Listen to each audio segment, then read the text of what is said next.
이제 두 번째 족장이었던 이삭이 나이가 많아서 이제 하나님의 부르심을 받을 때가 다 되었습니다.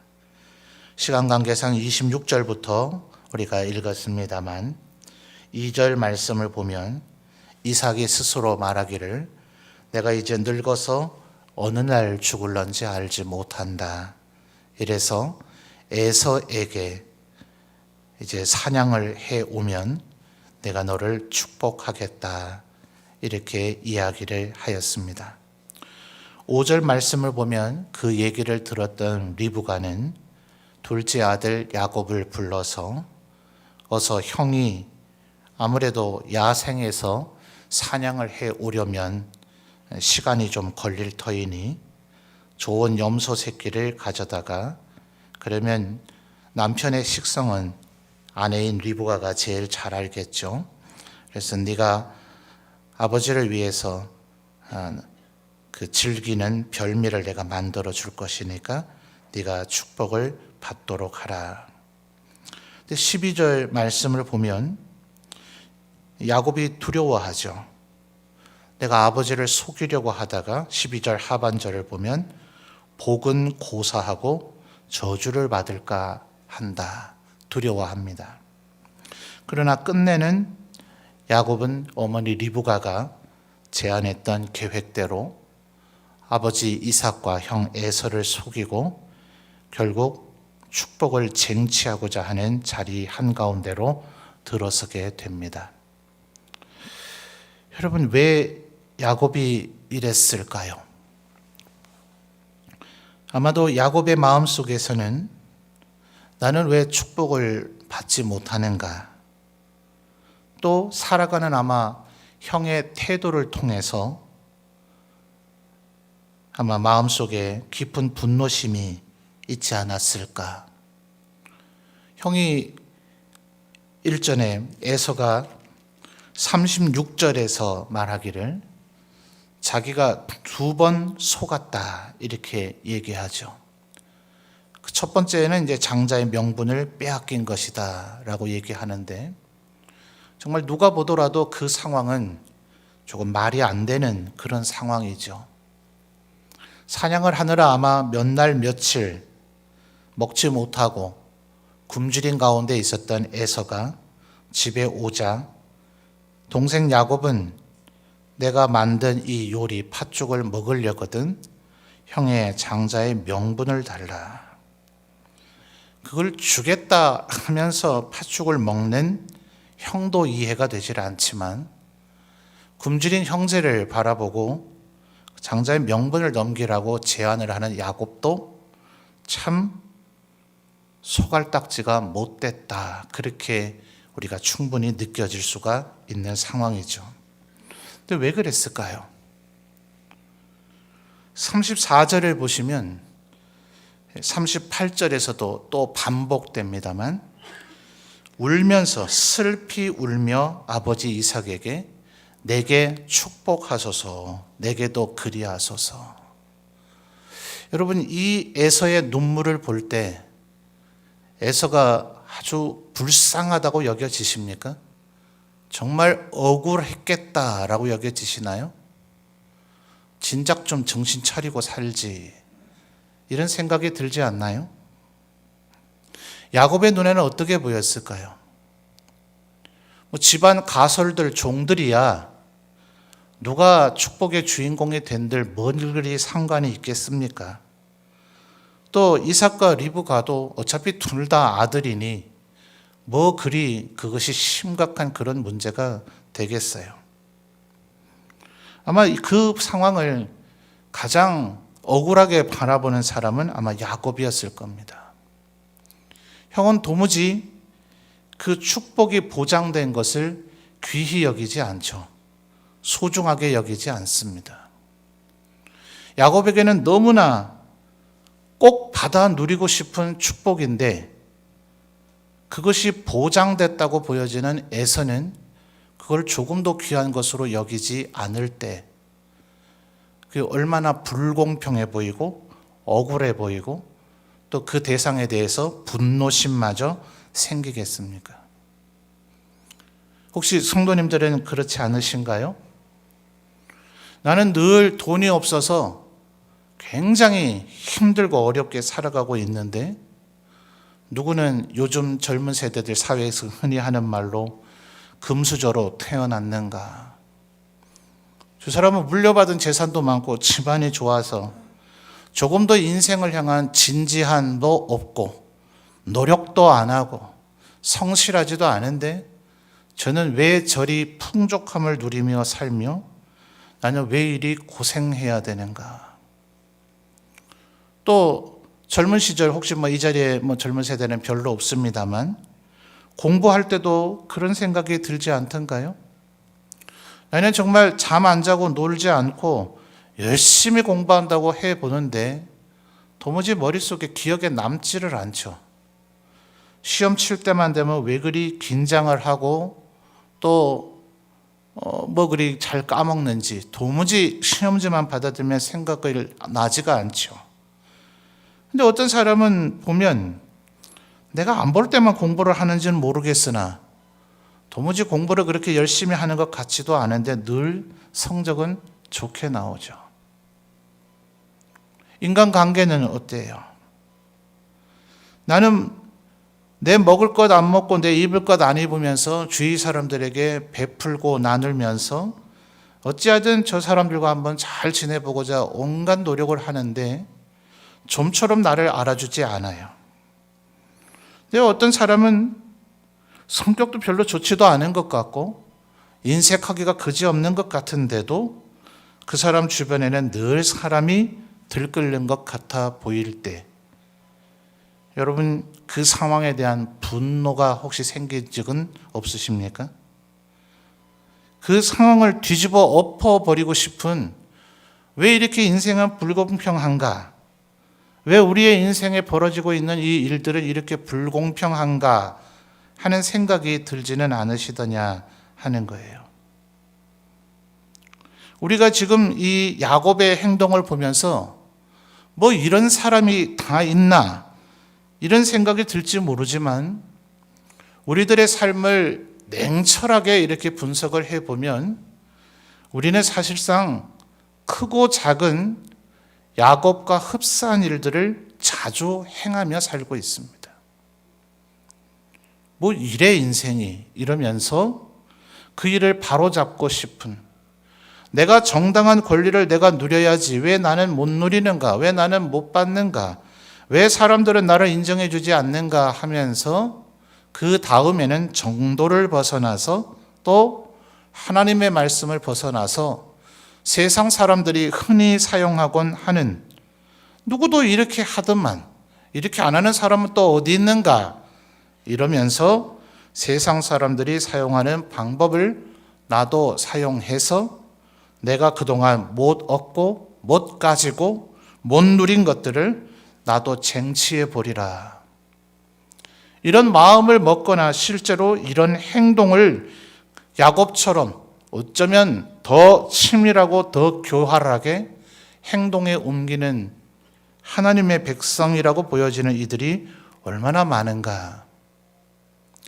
인생을 살아가면 갈수록 또 목회 현장에서 수많은 사람들을 만나고, 목회라 하는 것은 우리 교회 내부에서만 성도님들만 만나는 것은 아니죠. 수많은 분명히 하나님의 백성이라고 보여지는 사람들을 만나는데, 어쩌면 야곱은 우리 모두를 대표하는 그런 인간이겠다. 우리는 어떤 면에서 이 야곱과 비슷한 일들을 너무도 많이 하지 않는가 하는 그런 생각이 들더라 하는 것입니다. 이삭도 리브가도 에서도 야곱도 지금 다 잊어버리고 있는 것이 있죠. 그것은 무엇입니까? 하나님께서 야곱을 축복하실 것이라는 하나님의 말씀을 이 모두는 잊어버렸어요. 여러분 성경을 다시 한번 찾아볼까요? 25장으로 가보죠. 25장 22절과 23절 읽어보겠습니다. 25장 22절 23절입니다. 여러분이 읽어주십시오. 시작.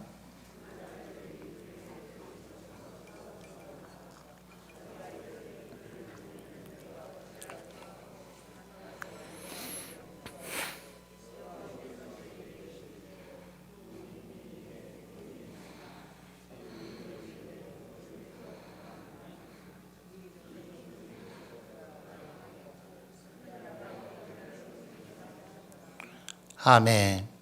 자, 이미 에서와 야곱이 태어나기 전부터 하나님께서는 에서를 사랑하지 아니하고 야곱을 사랑한다고, 에서를 복주는 것이 아니라 야곱을 복줄 것이라고, 오히려 에서가 야곱을 섬기는 자가 될 것이라고 말씀해 주셨어요. 그런데 이삭도 리브가도 에서도 야곱도 이 사실을 모두 다 기억하지 못하고 있더라 하는 거예요. 나머지 세 명이야 뭐 그런들 어때요? 이삭도 아무리 자식의 일이지만 엄밀하게는 자신의 일이 아니고, 리브가도 자식의 일이지만 자신의 일은 아니고, 에서도 형제의 일이지만 자신의 일이 아니지만, 야곱은 이 말씀을 기억했어야죠. 이 일로 인한 이 말씀을 잊어버리고 내가 수단 방법 가리지 않고 저 장자의 축복을 귀히 여기지도 않는 형에게서 빼앗으리라, 세상 사람들이 하지도 않을 그런 치사하고 교활한 방법을 통해서 아버지와 형을 속인 그 죄악의 대가는 고스란히 야곱의 것이 되더라 하는 거예요. 아버지가 이 하나님의 말씀을 기억하지 못해서 형 에서를 축복하려고 했으니 아버지의 죄가 아니냐라고 원망하고 싶겠지만, 마지막 행동은 야곱이 했다는 거죠. 나는 아버지에게 축복받지 않고 오히려 저주받을까 나는 두려워하고 사양을 했지만 어머니가 2번 권했기 때문에 나는 어쩔 수 없이 했어요 라고 핑계대고 싶겠지만, 이 죄악에 대한 형벌은 고스란히 야곱이 짊어져야 된다는 거죠. 하나님 형 에서는 하나님이 줄 축복을 전혀 소중하게 여기지 않았고 저는 오히려 갈망하고 갈구했습니다. 그러니 제가 이것을 쟁취하고 얻는 것이 마땅하지 않습니까? 라고 주장하고 싶겠지만, 그것은 하나님의 전능하심과 주권을 무시한 태도일 뿐 아니라 하나님이 거짓을 너무나 싫어하심을 망각한 죄악이기 때문에 그 죄의 결과는 스스로가 고스란히 짊어져야 된다 하는 거예요. 그러니 사랑하는 성도 여러분, 꼭 기억하셔야 될 것은 세상이 다 어긋나간다 할지라도 우리는 절대로 하나님의 말씀을 잊어버리면 안 됩니다. 하나님께서는 지금 여러분의 삶, 우리의 삶이 때로 힘들고 때로는 불이익을 당하고 세상에서 인정받지 못하는 것 같다 할지라도 주님은 분명히 말씀하시기를 내가 너를 사랑하고 너를 축복하며 너를 책임지고 너를 도우리라 말씀하셨어요. 이 말씀을 믿고 신뢰하는 성도님들이 되시기를 바랍니다. 우리의 삶이 평탄하고 누가 봐도 우리가 제일 잘 되는 것 같고 모든 사람이 부러워하고 모든 사람이 칭찬한다면 굳이 그것을 믿어야 될 필요가 뭐 있습니까? 지금 이미 현실이 되어 있는 것을요. 히브리서 11장 1절에서 믿음은 뭐라고요? 바라는 것들의 실상이고 보이지 않는 것들의 증거라 했어요. 믿음이 필요함은 주님이 분명히 우리를 사랑한다 하셨고 축복한다 하셨고 도우신다 하셨는데 오늘 우리의 삶은 그렇지 않기 때문에 하나님의 나를 향한 사랑을 믿어야 되는 것입니다. 아니 지금 이삭은 분명히 에서를 축복한다 했잖아요. 이렇게 하지 않으면 도대체 어떻게 이 아버지의 그릇된 시도, 그릇된 의도를 뒤바꿀 수가 있단 말입니까? 29절을 보면 분명히 이삭은 눈앞에 있는 아이가 야곱인지를 모른 채 에서인 줄 알고 축복을 하기는 했습니다. 그러나 39절과 40절은 분명히 이제는 나를 속인 야곱이 아니라 내가 축복하기를 원했던 에서가 내 눈앞에 있다는 것을 이삭이 확인했잖아요. 그런데 여러분 39절과 40절에 이삭이 에서에게 하는 말을 보십시오.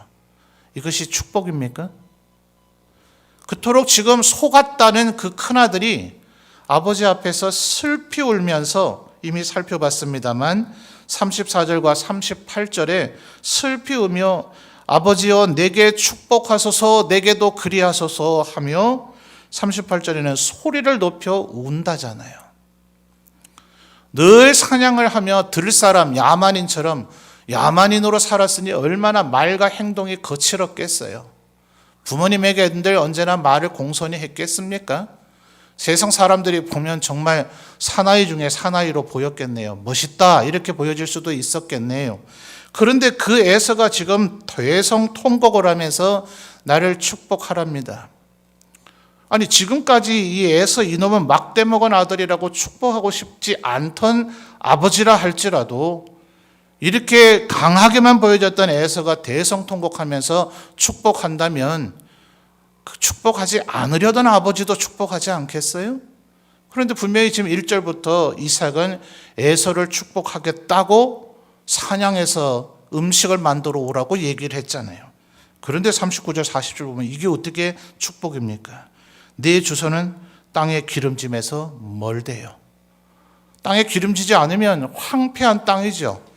아무리 식물을 심어봐야 아무리 거름주고 아무리 물을 줘봐야 추수가 제대로 되지도 않는 내리는 하늘 이슬에서 멀 것이다. 이스라엘은 강수량이 기본 적은 지역이기 때문에 이슬이 생명적입니다. 그런데 이슬이 멀다. 이슬이 내리지 않는다. 이 땅은 아무것도 못합니다. 뭘 심어봐야 도무지 할 수가 없어요. 그런데 40절 보니까 칼을 믿고 생활한대요. 여러분 칼을 믿고 생활하는 게 뭐예요? 나도 언제 죽을지 모르는 삶이라는 얘기입니다. 그리고 결정적으로 야곱이 섬겨서 축복을 받았다는 사실이 이미 다 드러났는데도 불구하고 이삭은 대놓고 얘기하죠. 네 아우를 섬길 것이다. 여러분 지금 이것이 이삭이 어떻게 해서 이런 말을 하게 되나요? 이게 하나님의 권능이고 섭리입니다. 이삭이 지금 에서를 축복하겠다는 잘못된 의식을 갖고 있으니 야곱의 입장에서는 또 어머니 리브가 입장에서는 내가 수당 방법 가리지 않고 이 아버지 이삭의 그릇된 의도를 바로잡아야 되겠다고 생각할 거예요. 더군다나 리브가가 말도 안 되는 제안을 했죠. 13절을 보면 야곱에게 유혹하기를 너의 저주는 내게로 돌릴 것이다. 네가 거짓말한 그 행위의 결과는 내가 책임질 거니까 여러분 제발 이런 말에 속아 넘어가지 마십시오. 인간이 하는 말은 아무런 가치가 없어요. 하나님께서는 말씀하시기를 너희가 행한 대로 내가 갚으리라 하셨어요. 누가 우리를 등 때밀지 않습니다. 물가로 우리를 끌고 올 수는 있을지 모르지만 내 입에 강제로 물을 먹이게 할 수는 없어요. 결국 물을 먹는 것, 최종적 말과 행동은 우리 각 사람의 책임입니다. 내 주위의 사람이 나를 경록해 했다, 나를 미혹해 했다, 나를 죄악의 자리로 나를 유혹했다, 온갖 핑계가 그날 하나님 앞에서는 무용지물이 될 것입니다. 우리가 무슨 행위를 했는가? 성경 여러 곳에서 너희들의 행한 대로 내가 갚을 것이라고 주님께서 얘기하셨다는 사실을 기억하셔야 돼요. 절대로 유혹에 넘어가지 마십시오. 리브가가 내가 책임질 거니까 너무 아무런 상관없으니까 이 일을 저질러라, 거기에 넘어가지 마십시오. 내 아버지는 절대로 나를 축복하려고 하지 않고 이 형 에서를 축복하려고 한다, 그 상황에도 넘어가지 마십시오. 지금 39절 40절 우리가 살펴봤습니다만 이삭은 모든 것을 알고 나서도 이 상황을 뒤집어 엎지 못하고 에서가 에서임을 알고 난 후에도 에서를 오히려 야곱을 섬기는 자로 규정하고 있다는 사실을요. 성경에 이미 벌어진 과거의 사건을 가지고 가정을 하는 것, 다른 상황이 된다면 어떨까라고 가정을 하는 것은 굉장히 위험천만한 일입니다만 에서가 야곱이 이렇게 하지 않았다 하더라도 에서가 사냥을 해서 음식을 만들어 왔다 하더라도 결국 이삭의 입에서 나올 말은 39절과 40절 같은 얘기밖에 나오지 않았을 거예요. 하나님께서는 우리의 마음의 생각도 아시고 우리의 입술의 말도 얼마든지 통제하시고 제어하실 수 있는 전능의 하나님이신 줄 믿습니다. 하나님은 언제나 그렇게 하진 않으세요. 그러므로 우리가 한 말을 하나님께서 내가 요 말 하도록 나를 그렇게 다스리셨네라고 핑계댈 수는 없습니다. 하나님께서는 열심히 농사 지은 자가 많은 소출을 거두도록 우주 만물, 자연 만물을 그런 일반 질서에 따라 움직이도록 창조하셨어요. 그래서 하나님의 창조와 섭리는 우리들이 열심히 노력해야 땀의 열매가 우리의 손에 쥐어진다 하는 거예요. 그러나 하나님의 일반 섭리가 아닌 비상섭리, 비상식적이죠. 일반적인 그 틀과 시스템에 따라 움직이지 않는, 이건 도저히 흉년인데 풍년이 들게 하시는, 지난주 3일 밤에 살펴봤죠. 이삭이 그의 농사에서 흉년이 들었는데 대대로 목축업을 하는 집안이라 농사에 대해서는 아무것도 모르는 사람인데, 더더군다나 블레셋인들이 그렇게 회방하며 괴롭히고 있는데 100배의 결실을 맺더라. 비상식적인 상황이 벌어집니다. 이것을 기적과 이사라고 보통 표현을 하죠. 하나님은 우리가 말하는 대로 그냥 두십니다. 우리 인간을 로봇으로 만들거나 허수아비 인형으로 만들지 않으시고 프리윌, 자유의지를 우리에게 주셨기 때문에 우리가 말한 것을 우리 스스로 책임지게 하십니다. 그것이 하나님이 우리를 존귀한 피조물로 만든 가치입니다. 우리는 하나님이 말하는 대로만 말하는 그런 로봇이나 인형이 아니라 우리의 생각을 가지고 우리가 자유롭게 하나님을 찬양할 수도 있고 형제를 저주할 수도 있습니다. 그래서 야고보 사도가 말하기를 어찌 한 입으로 하나님을 찬송하며 형제를 저주하겠는가. 너희가 말한 것을 너희 스스로 책임져야 될 것이라고 야고보 사도도 우리에게 경고하고 있는 겁니다. 하나님께서는 이삭이 무슨 말을 하든 그냥 두십니다. 그러나 하나님의 뜻을 역행하고 거스리려 할 때는 하나님께는 얼마든지 이삭의 입을 다스리셔서 그의 말을 뒤바꾸실 수 있는 권능과 능력이 있으십니다. 그 증거는 어디에 있는가?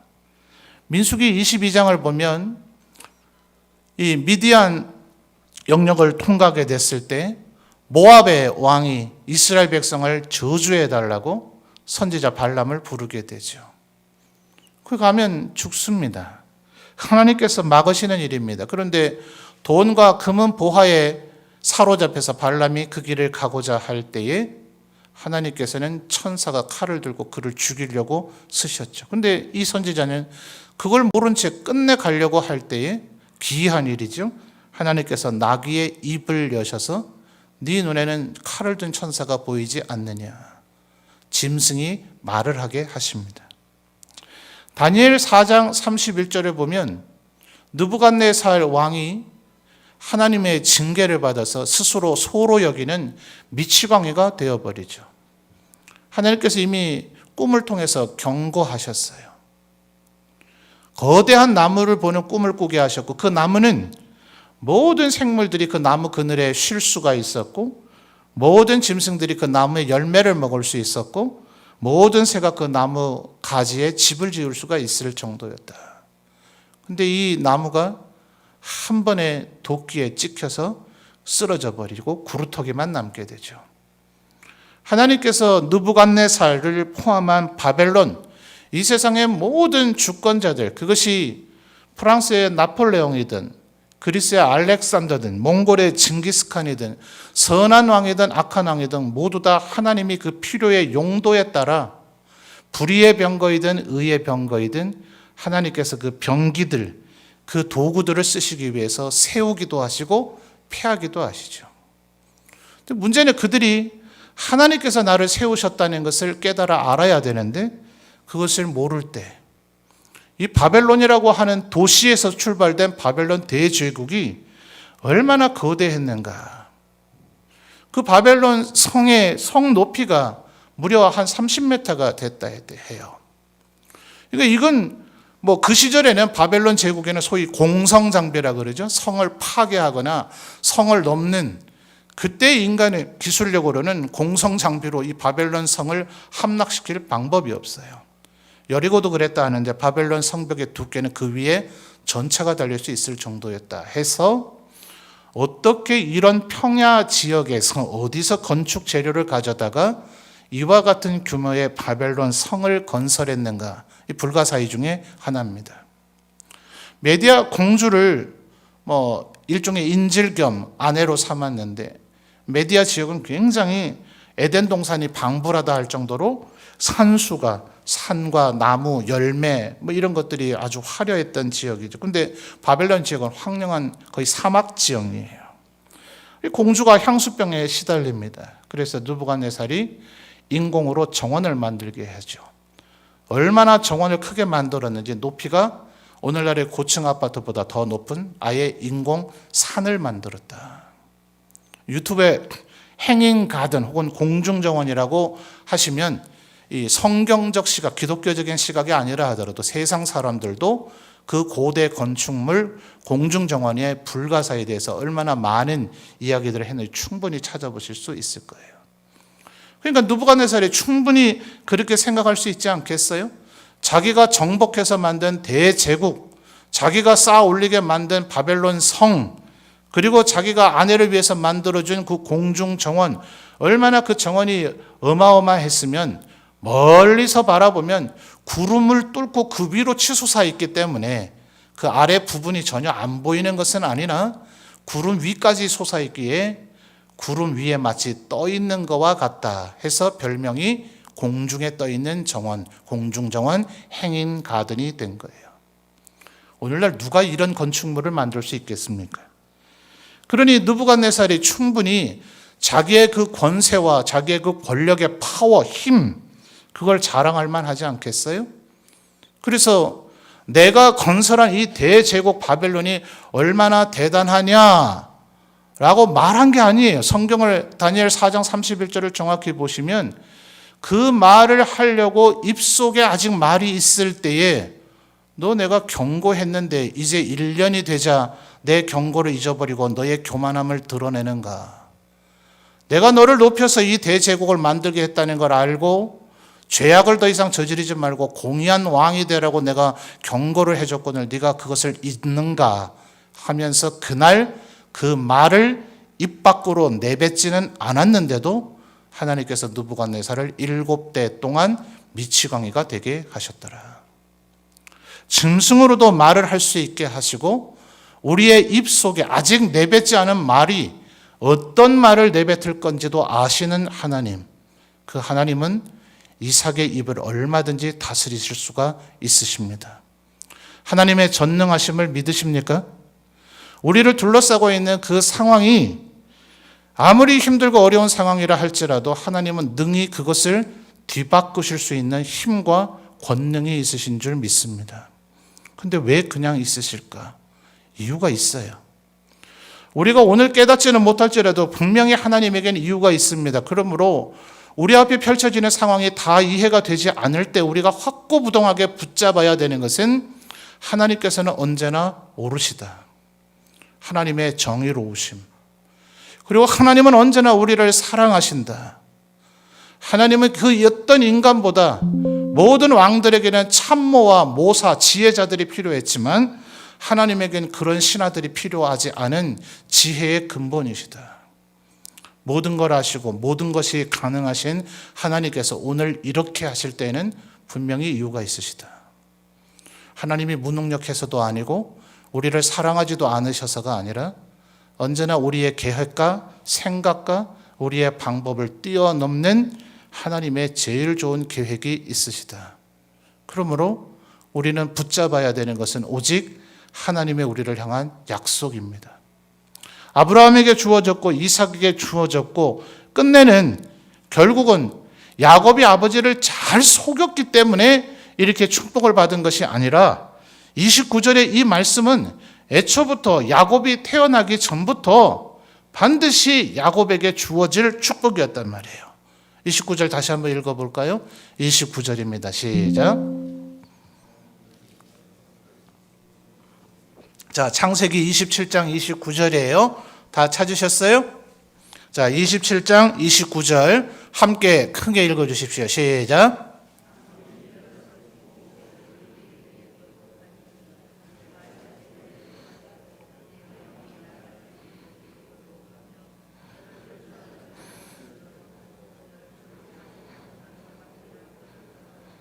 아멘.